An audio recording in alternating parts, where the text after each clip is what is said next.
कि चले जब सैया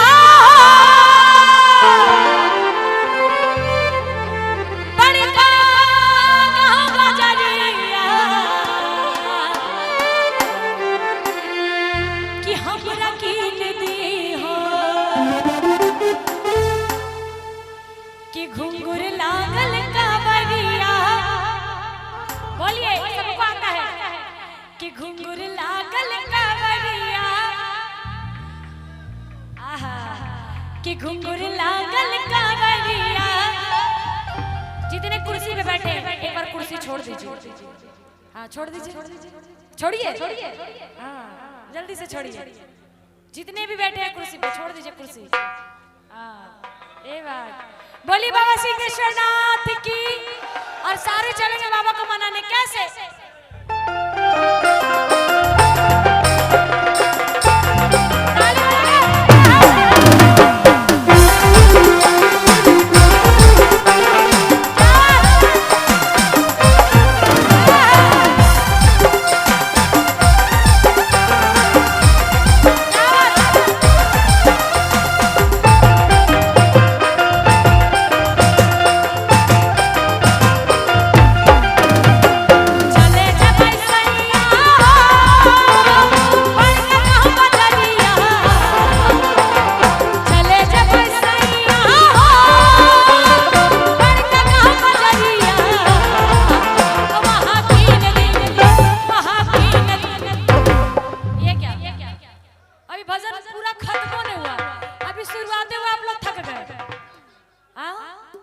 इतने कंजूस नहीं देखे, नहीं दिक्कत होगा किसी को।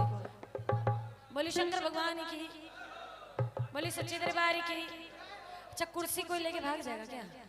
हमको तो लग रहा है आप लोग ऐसा ही लगे कुर्सियां मरने चल जाए सब। अच्छा सब कोई यहाँ भी डूबेगा तो आप भी जाके डूब जाइएगा। हाँ बोलिए सब डूबेगा भी डूबिएगा नहीं ना। बोली शंकर भगवान की कि हमरा कीन दी हमरा